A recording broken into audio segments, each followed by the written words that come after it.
Welcome, everybody. It's time once again for the next chapter with Charlie Hedges as he explores turning the page on his life and yours.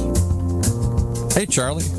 Hey, Paul. You know, today I have to admit from the get-go that I know very, very little about the subject we're talking about, and yet I am just acutely interested. I guess Kamin Samuel and I will discuss a revolutionary brain science program that is truly cutting edge. Although it's been around for over 100 years, it's cutting edge, and it's very dear to Kamin's heart. It is called, now catch this, it's called neuroplasticity. Now, I know, neuroplasticity sounds very sciency, and at first it seems like it might not be such a common topic for the next chapter, but truthfully, it lies smack dab in the middle of our wheelhouse.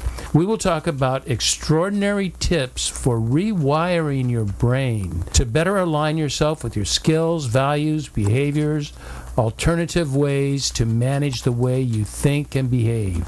This will be fun. And Kamin is an expert on this. So let me give you just a bit about Kamin so you know her remarkable resume. Kamin is PhD'd and it officially goes by Dr. Kamin Samuel. I'm going to have a hard time with that, Kamin, this doctor thing, but I'm going to do it. Dr. Kamin Samuel is an international rapid business transformation coach and wealth mindset coach who is passionate about assisting individuals in identifying and clearing their inner blocks to achieving greater success in all areas of their lives. Kamin also has the distinction of being the U.S. Navy's first female African-American helicopter pilot. She also has previously worked an illustrious corporate career prior to becoming a coach as a vice president of global website operations, a billion-dollar company. She holds a PhD in positive neuropsychology and is the author of multiple Amazon best-selling books. Kamin specializes, and this is true, specializes in transforming stuck beliefs and stuck behaviors to accelerate growth and performance. She is a gem. With that, let's bring on Kamin Samuel. Kamin, welcome to the next chapter with Charlie. Hi, Charlie. It's so great to talk with you. It's always great. Just hearing your voice is great for me. That makes my day. It may be interested for our listeners to know that you are currently my personal executive life coach, and the impacts you have made on my life, Kamin, are truly life-altering, and I owe so much to you. Thank you. Oh, thank you so much, Charlie. It really, truly is an honor to get an opportunity to work with you and expand into this next chapter and these next chapters of your life. Yeah, I just experienced an end. And as T.S. Eliot reminds us, every end is a beginning and every beginning is an end. And so I'm in a beginning. I just don't know what that beginning is going to be, but there is a beginning. And so I just wait patiently and be faithful to what I'm doing right now and always trying to improve. And you're a big asset in doing that. It's fun to see you expand and grow and to really open up to these new opportunities and this new level of awareness within yourself. I hope that's encouraging for our listeners, especially those who are a bit on the older side like me. I'll be 74 in a couple of months, and I'm far from done learning. You know, I just was telling a guy at the Abbey, I was doing spiritual direction at the monastery Abbey, and I was telling the guy who was in his 30s, I said, you just can't wait till you're 70. 70 is so cool. It's just such a wonderful place to be because there's freedom and peace. You know, you're not trying out there. You're not trying to be so competitive and beat everything. You're just there's freedom, true freedom and enjoyment in life as it is. And you brought up a really great point that goes with our topic today around neuroplasticity. And science has measured that we have the ability to learn and continue to increase their brain cells. They've measured up until the age of 97. And the only reason is they just hadn't had enough of a pool above 97. The sample group is small. It's actually really important for us to keep that learning mindset no matter what age we are. I so agree. For some time now, Kamin, you have been bringing up the subject of neuroplasticity and how it might have an important impact on my life. And so I'm thinking it could have an important impact on our listeners' lives. But truthfully, Kamin, I really don't even know what it is. I mean, I've done some research on it, and I can't wait to hear what you have to say. So can we begin at the very beginning and have you explain to us what is neuroplasticity? And a separate question, why are you so keenly interested in its potential? Oh, great question. Start with the second question first. Why am I so keenly interested in this? And it goes back decades for me around when I got into financial trouble and I ended up in bankruptcy and foreclosure of 2 homes, and I write about it in some of my books. And it started with thought in my brain. When I was getting out of the military, the second to the last day, I was expecting a large check. And a couple of different reasons, I didn't get that check. And I remember saying out loud, I'm going to have to file bankruptcy. I don't remember having that thought before that minute. In that second, my mind calibrated how much money I had left and whatever, and said those words. Over the next 14 months, I rehearsed that thought, and it just kept going. Like, if I don't do X, I'm going to have to file bankruptcy. I was in sales for myself and in my own business, and if I don't do this, if I don't make a sale, I'm going to have to file bankruptcy. And there was a lot of emotion attached to that. And so when I actually filed bankruptcy, and then a few months later, a very challenging day, I got a bankruptcy discharge, the foreclosure notices for my homes, and an IRS audit within a very 2 to 3 day period. And I didn't think I could survive that. Charlie, I went into the kitchen with the home I was in at that time, and I remember looking at the knives. And I remember thinking I could just end it. And a flash of insight, I saw that I had been rehearsing the bankruptcy in my mind. And if I chose to rehearse not surviving this, that would take on a similar energy until it would be a foregone conclusion. And I vowed in that moment, after a bit of pausing and thinking about this, that I would not entertain that thought of taking my own life ever again. Now, in order to have that thought, then I had to figure out, well, how do I unwire what I've been wiring in? What led you to that thought that you had to make a change? You're in this sort of serious negative downward spiral that didn't seem any way of a leaping trampoline leaping you out of it. What led you to think that you need to think differently? I mean, how did you even come up with that? I will say divine intervention just flashed on that I had been rehearsing bankruptcy. Had literally been saying, I knew that I'd been saying, if I don't do X, I'm going to have to file bankruptcy for 14 solid months. And by this time, it was about 19 months in. And I realized that, wait, I did this in my thought.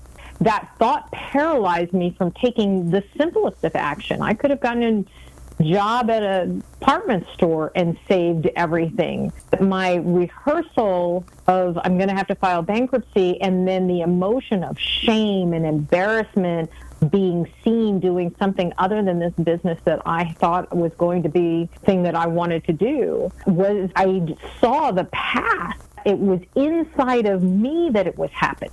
Make sense? Yeah, it makes perfect sense. The model, the paradigm that you had set had no room for what you were so known for now, is that your positivity and thinking, and you're completely opposite of that now. I can see how it had to be divine intervention because, we get into that pattern, and I think all of us have that pattern, Kamin. I'm dealing with such a pattern right now, and, we've talked about it, and I'm ridiculously coached. I've got a life coach, I've got a therapist, and then I've got a spiritual director at a Catholic monastery. So, I have wise guides. And it's interesting, Kamin, that they all come from a different platform, but we end up on the same mountaintop. That, there are, they coalesce in such a way that really helps me. But I need to get out of the funk that I'm in. I'm not doing it on my own.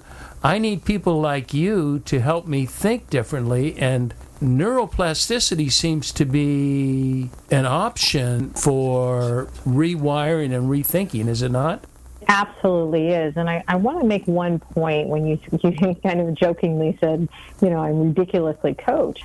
And a few years ago, I was watching the Australian Open of tennis, and I became aware of, the top tennis professionals have a whole box of coaches. Oh, really? They're skilled different. They have, different kinds of coaches. They have one main coach, but they have mindset coaches. They have coaches on different skills. And so I remember thinking in that moment, like, well, why would the average person not need coaches themselves for things? And so we can relax into this ability of saying, wait, there are things that we need to do, and the mind is inherently has a negativity bias. Yeah, you told me that last time in our meeting, and I just want to stress, I think that's something that we need to ingest. That's very important. All humans have a natural negativity bias. Yes, it's designed to keep us alive. It's designed to keep us to survive whatever we're up against. And so it has a purpose, but it is, for many people, on more often than not. And so we need people outside of ourselves to waken us to go, oh, we need a new skill or a new thought process, a new mindset, a new behaviors. So we can start to look at it like, oh, who's in my box? Who's going to remind me that I am good enough? And the one aspect is to recognize the negativity bias. The other is then to say, wait, I can rewire my brain. And that's really the essence of neuroplasticity, is the ability to adapt and rewire and reorganize the brain, and based on our experiences and what we're learning, that we can transform that at any moment. Now, it does take effort, but it's possible, as I've mentioned at the very beginning, that they have been able to measure up to the age of 97 that we can change our brain structure and keep evolving throughout our lives. What do you mean by changing my brain structure? I don't know the brain that well, but my amygdala does not become my frontal cortex unless they already are. So I'm not changing that structure. What structure am I changing? Really, the neural pathways is what we're changing. If you think of it like a highway, if we have a highway of negativity, it's a groove in our brain that is based on negativity. Oh, this looks similar. There's a law of condition. If we think that we've been through this before, we're going to run away from it again and again, because it's a groove that we have. Or fall into, maybe not run away, but fall into the same pattern once again and just fall into the repeat same it, pattern, and reinforces that negativity bias. Yes. So we need to create new neural pathways that are what we want to create, what we want to experience. Can you give me an example of creating a new neural pathway? Is it habit changing, or what does that even mean, to change a new neural pathway? One of the most famous people who use neuroplasticity are Olympians. They rehearse in their mind not just kind of the law of attraction when they talk about, just imagine you're on a private jet or on an island or all of that, where many people kind of fall off. It's really the process of take a skier. Skier is practicing in the morning, and whenever they are rehearsing, they're rehearsing the entire run. How are they going to take a curve? See themselves winning, but they see the entire process as they go. That make sense? Yes. How is this different than visualization? We have to be careful on visualization. What are we visualizing? Many times we're taught to visualize outcomes. You need to also include the process. when I went through all of my financial troubles years ago, one of the things that I stumbled upon was The Power of Your Subconscious Mind by Dr. Joseph Murphy. And it's one of my all-time favorite books. And in that, he talks about this, creating a wealth consciousness and rehearsing what the word wealth means. And so I call it actually a simulator, and I recently wrote about it in my latest book, Wealth Creation for Coaches. It's really this wealth simulator. This is similar to me as a Navy pilot. I used to be a flight instructor as well, so I would take people into a flight simulator. I had to do it. And so the ability for me to rehearse and practice prior to an emergency, or, the ability for an athlete to rehearse interplane to see things work out in their favor. Visualizing can sometimes just be an outcome. We want to rehearse the whole thing. They've actually measured, scientists have measured when a Olympian or a skier is rehearsing their run, their muscles are actually firing in the same pattern as if they're on the hill. Our job is we can adapt and rewire and reorganize our brain to what we'd like to create. And that ability to do that then is, I do it in the morning, people can do it at night before they go to bed, as they're starting to drift in and out of sleep. It's really giving a new set of instructions to our brain about what we'd like to create, who we'd like to be, what are the habits and activities that will lead to the outcomes that we'd also like to experience. What I understand you saying is that this rewiring and recategorizing is much more an aspect of a process, not the result. I mean, the result will come, but it is the reinvention or the reconstruction of our process for getting into that. Not just that I'm going to be, an Olympic swimmer or whatever we want. It's what would I be doing during that? I'll give you a couple of examples from my own life, corporate. And I wanted to grow my career and I wanted to move into different levels. To actually visualize in the morning, I would say, okay, if I wanted to go from senior manager to director, I would visualize, okay, well, what would I be thinking as a director? So I'm not just seeing myself as a director, but what would that actually look and feel like? So I saw my signature change. I saw people high-fiving me when they heard the news that I had been made director. I saw my elation at the new paycheck.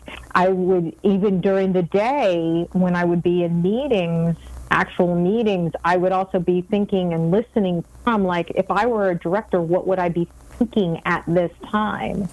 So it's kind of an embodiment. Neuroplasticity is really this embodiment of intense emotion that combines with what we're trying to create or wanting to create, and then repeating it over time so that it becomes, from a neuroscience perspective, it can actually become a resonance with what you're creating. So I was starting to resonate at the field of director.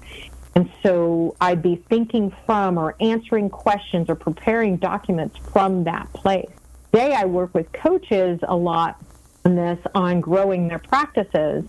And it's really thinking from and visualizing in the morning, okay, what would a coaching practice look like?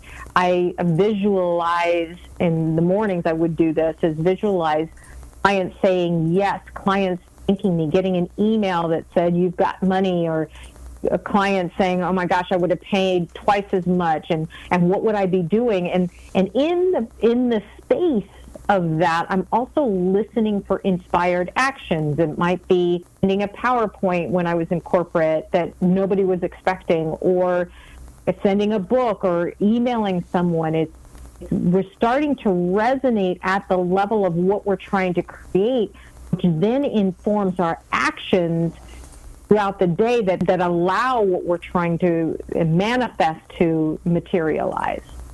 I love that. So you're not thinking, you're not limited by who you are positionally or even skillfully at this point in your life. You're living in a world of not even if I was, it's more like I am this next level. You know, I'm not a manager, I am a director, and I have to live in this level. And so all of my thoughts go through that filter rather than the filter that I'm lower level. It begins to inform the actions that we're actually living and operating and working from that, not just imagining it in our head. How does that not fall into a category of airy-fairy thinking? You know, oh, this is who I am. Can we take that too far? Maybe we're focused on the result more than we're focused on the process. And we're just living in never land rather than in reality. How do you integrate those two, the reality of my position, my thinking, whatever I'm at, thinking myself in a more preferable position? Did that make sense? Did that question make any sense? Yes, it did, because you actually answered it as well in there, which is, again, the airy-fairy part of this is simply, oh, I'm just, I'm a prosperous coach, or I'm this, or, and it's not taking action in the direction of our dreams. It's not actually living from that. So if I'm thinking from my next level and an idea of writing a PowerPoint that nobody's asking for but summarizes these ideas that just popped suddenly in my head, and I don't take action on that, continuing in an airy-fairy world. You just made a statement that if that were a book, I would have highlighted that sentence, is that we must act out of the area of our dreams. Our behaviors must be out of that state of mind. It is a genuine acting as if. Yes, not an arrogant acting as if. It's like an embodiment acting as if. Part of the reason, I loved combining positive psychology and neuropsychology for people to understand that from a positive psychology world, we actually can control our positivity. We actually can increase our positive expectation, our optimism. As Martin Seligman says in Learned Optimism, like we can actually affect our optimism and adding in the positive expectation that we can actually accomplish that. The ability, going back to the simulator analogy, is if I'm simulating it in my mind in the morning or at night or even throughout the day, and I'm simulating, well, I would be doing this, I'd be acting this way, I'd be showing up this way. And it's not just, I'd be spending, I'd have $1 million and I'd be spending it this way. It's no, what are the actions I'm taking? Then it actually, we're rehearsing what we'd like to, what we think we will be at that stage. We'd be talking to people that way. It's the same, speakers practice their speeches. This ability for us to actually believe in a positive outcome and then rehearse it on the inner plane, not using like affirmations, because that would be another thing that somebody might say, well, isn't this just affirmation? It's a clear thing about not just saying, I am wealthy, because we don't want to activate our egoic self to combat that and say, no, you're not, you have all these bills, whatever.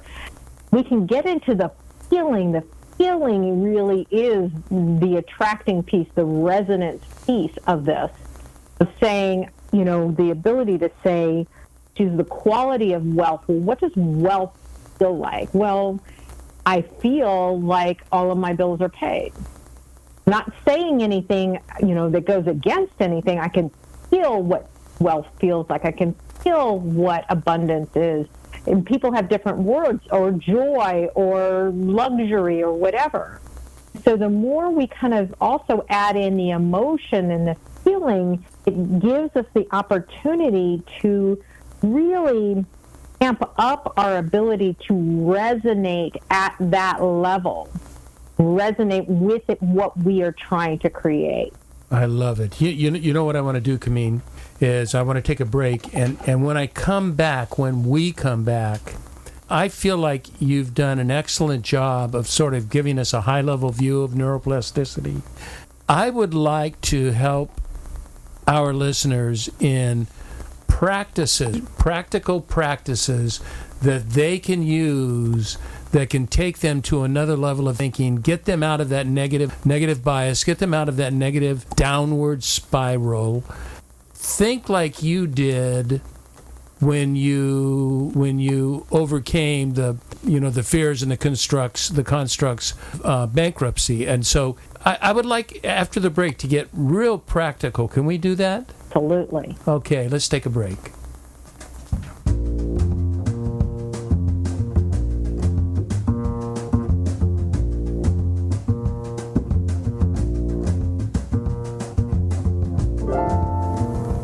Hi there, this is Charlie Hedges, and you are listening to The Next Chapter with Charlie. And once again, I have a very, very special guest, Kamin Samuel, who is in high demand executive life and wealth coach. A lot of people want her services. She is talking about neuroplasticity, our ability to sort of reconstruct and we rewire our brains from our negative biases and the stuck things. I read in the introduction that Kamin specializes in transforming stuck beliefs and behavior to accelerate growth and high performance. What Kamin and I talked about, or what we decided at the break, is that we want to make this real practical. So I would love, Kamin, for you to give us some ideas. Just pick me. What can Charlie do? I mean, you know my history, and you can't tell all of it. But what could people like me do to rewire my brain and take me to another level of competence and confidence and pure joy and resonate with the positive goodness of life? Love that, Charlie. And so let's take a couple of the words you just used, like confidence and joy. And it's really, when you look at somebody who's not experiencing joy or confidence, they want to transfer. Like half of America, that. you mean? Right. Because, this ability to realize that, if I can up-level my joy, if I can up-level the positivity in my life, that is something that we all can affect. There's a wonderful book by positivity by Barbara Fredrickson, and she has the positivity palette of joy and gratitude and interest, hope, those kinds of things. And so more that we realize and we rehearse what we want, like I said with myself, I had to realize that I couldn't play with a thought anymore. Couldn't play with the thought of suicide or, that destruction any further. I can't stop thought from coming in, but I can change once it gets there. I can decide how much I listen to it. I can decide that. Let's just take joy. If somebody is not experiencing joy in their life, there are ways to keep joyful things in front of them, whether it's, for me, if I hear children laughing, there's just something just extraordinary about a bunch of children laughing, or keeping wonderful images in front of myself. And I'm not saying to myself an affirmation of I am joyful, because that will push back on our ego. Egoic mind will push against that. But I can say the word joy and remember moments of joy, or find moments of joy, or listen inside as I say the word joy. Now, I've done it with wealth and health and those kinds, and success. The ability for us to use a word of what we're trying to accomplish, and again, it can be 30 seconds to a couple of minutes in the morning. Anything longer than that really goes into that fantasy thinking. Oh, so it's not like pondering and writing for hours on it. No, it can be very quick, because really all we want to do is amp up. What would it feel like to feel joy? What would it feel like to feel wealth, to feel that feeling, whatever that is? And the ability for us to even use confidence. Well, how would a confidence to practice on the inner plane first? How would a confident person walk? How would they talk? And back to the Olympians, they're not just visualizing it in the morning, they're up on the hill. They're trying to match their experience to what they were visualizing. And so same with confidence. We have to kind of practice. When I talk with coaches, many times I say, I'm practicing how I'm working with clients, and I'm practicing what I say to them at certain parts of the conversation. I mean it when I'm practicing that, because that also reinforces the positive behavior, the new habits we want. So it's the inner and taking it into the outer. Well, how would a joyful person act today? Well, they wouldn't just lay on the couch in sadness. I'm going to add the emotion of sadness to that. And so it's starting to also think about, how does that emotion evolve in their life, and living from that. That would be, and there's a list. I have a list of kind of wealth qualities that I could give people, of ways to think about, like, what are the qualities that I want in my life. We also want a little space to hear our meditation in the mornings and at night when we go into sleep, inspired actions that come forward. Then take action. Does this require, or is it helpful if you have, I know you gave me an assignment to write just every morning for the previous day, or even evening of that day, to write 3 successes of the day. Believe me, that is not an easy task for me. For the negative thinker, writing 3 successes, and yet I'm learning surprising learnings from it. Is that something that is important, that maybe people journal or create? These are going to be my tasks each morning, because you know how I'm into ritual, and it becomes a daily ritual that at a certain time of day, when I'm in a certain place. I just heard, for example, I was listening to Krista Tippett, who's one of my favorite podcast people, with Rick Rubin. Are you familiar with Rick Rubin? No, I'm not. He's a producer extraordinaire. Everybody. Rick Rubin has produced everybody. Literally everybody. This guy is genius. He was talking about for just no more than 1 minute each day, but you do it in spurts of 3 hours, at 9 o'clock, noon, 3 o'clock, 6 o'clock in the evening. Take 1 minute, and all you focus on for that 1 minute is focus on what's going on in the present around you. So it's taking a look at that, and he says only a minute. This is not like a 20-minute or 30-minute meditation. This is just take that 1 minute. He says you can even do it when you're driving. And just focus on the cars, focus on and be thinking about that, not let your brain be doing your brain rambling routine. Would that be helpful, or is that kind of a process you would advocate? I love that process, and I'm going to, so for those people who are ritualistic, that's awesome, and there are other ways to bring yourself in the present moment.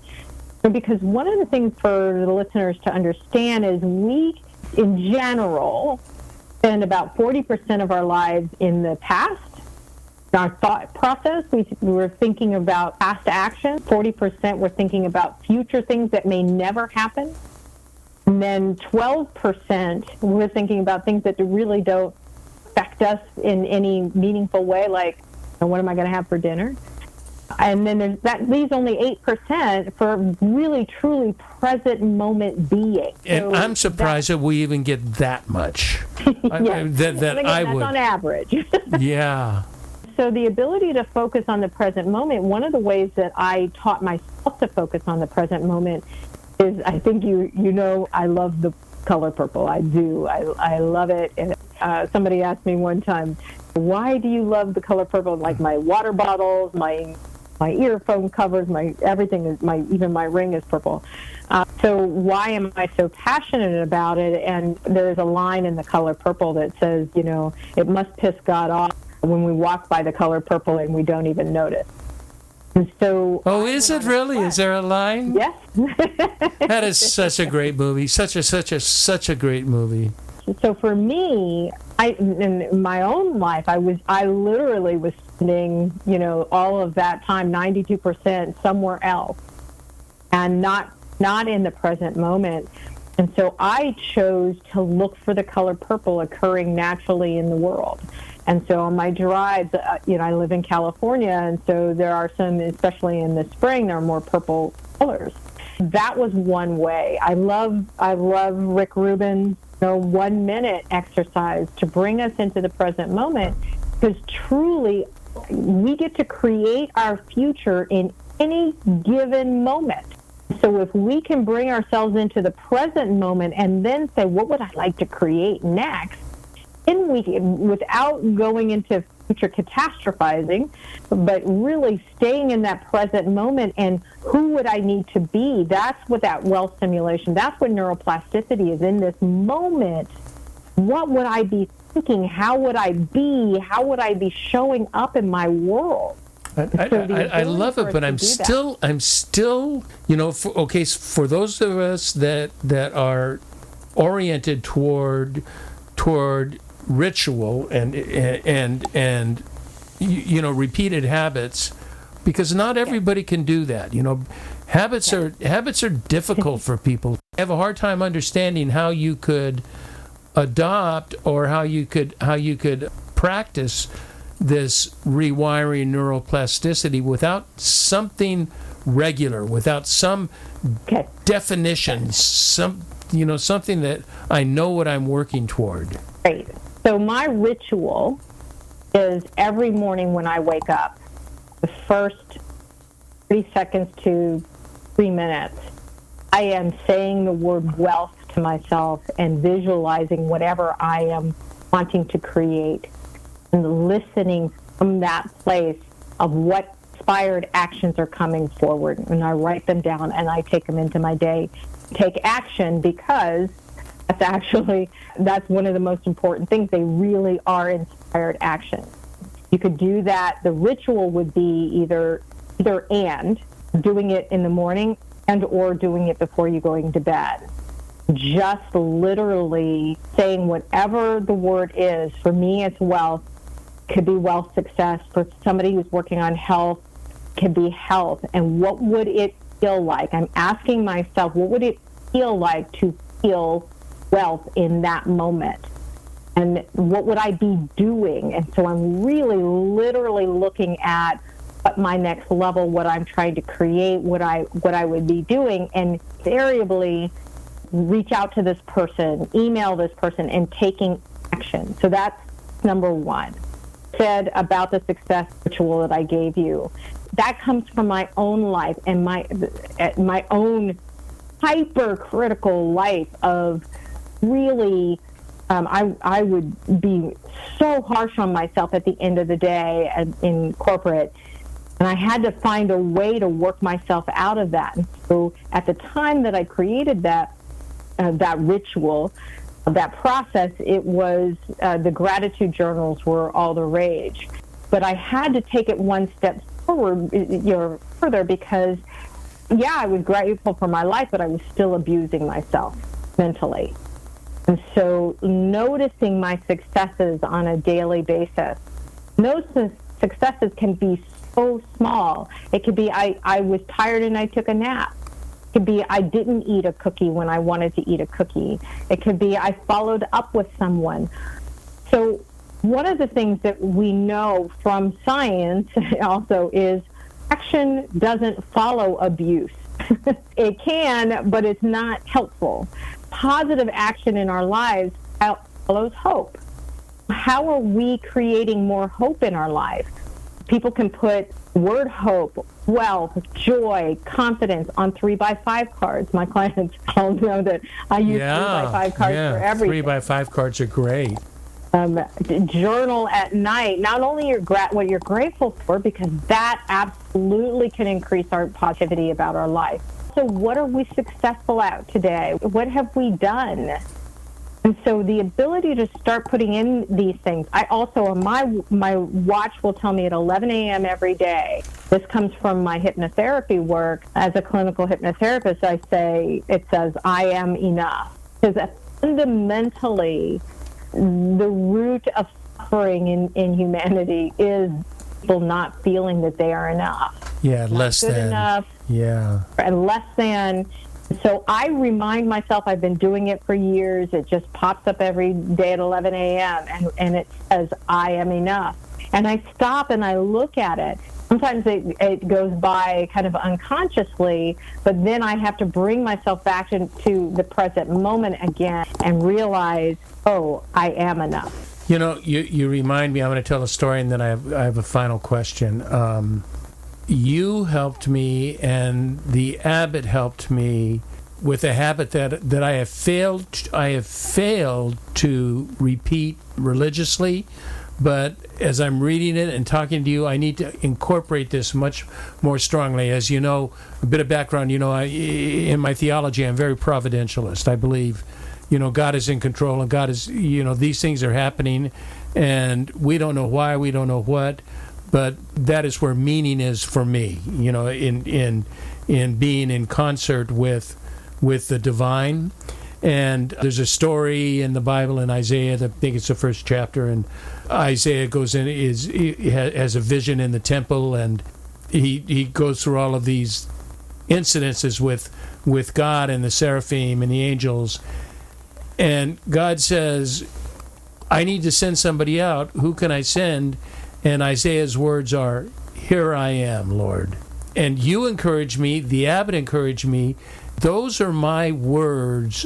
Wake up in the morning and simply say, here I am. And that's it. There's no, say, do this, do that, do whatever.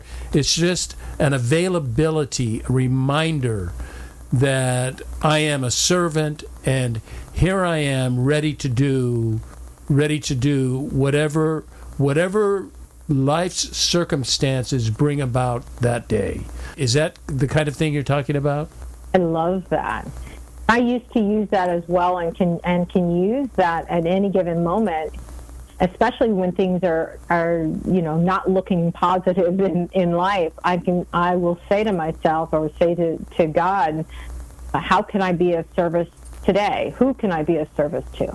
Yeah. I like it even more general. Here I am. I don't know if I'm going to be in service. I don't know what I'm going to do, but here I am, and then my role is to pay attention. Listen, pay attention, and start to train everybody, and I have to do this and had to do this myself, is train myself to listen to, that random name that popped into my head, isn't that random? Right, right. Isn't random. Follow that action. Okay, I've got a final question for you.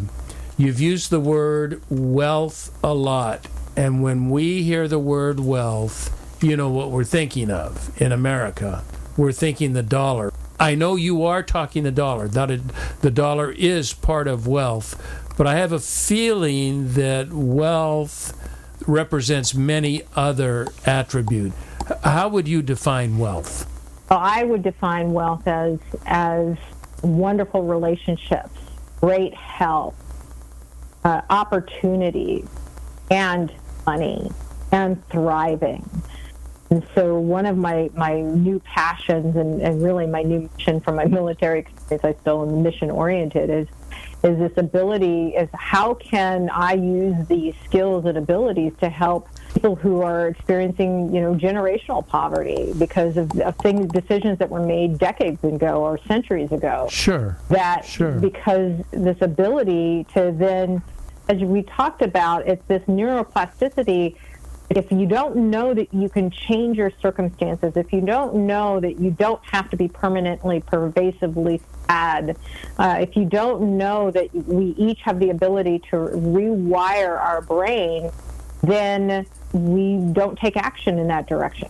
And so our ability to then shift our perspective to a thriving life, to what having great friends and relationships and wealth in every area of our life, that's actually thriving, because we know, you and I both know people who are very wealthy who are sad.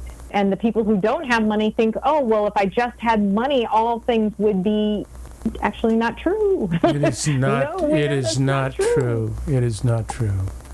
So our ability to step into this concept of thriving on all levels, to have joy, to have gratitude, to be able to experience life, to be able to experience community, and to create it if we don't have it, that we are far more powerful than we ever know. They say that we only use about 10% of our brain capacity as it is, and it's like the ability for us to realize that we actually have control and we can shift our brain, we can rewire it towards expansion and joy and confidence and wealth. Those are in our own power, and that we can flourish in our lives, and we can teach it to our children, we can teach it to our neighbors, that we don't have to suffer. Thank you. You know what I'm going to do on the show notes? I'm going to put a link to your website, and I will put a link to your new book. I know readers will gain so much from it. Kamin Samuel, once again, you give us so much to think about and so much to consider for making our lives even grander. I want to thank you for being you, and I want to thank you for your willingness to be on the show. What an honor to be here. Thank you so much, Charlie. I just love our conversations, and I love that we got to play in this space on neuroplasticity and plasticity and expansion. It's always a joy. Thank you. That's very kind of you.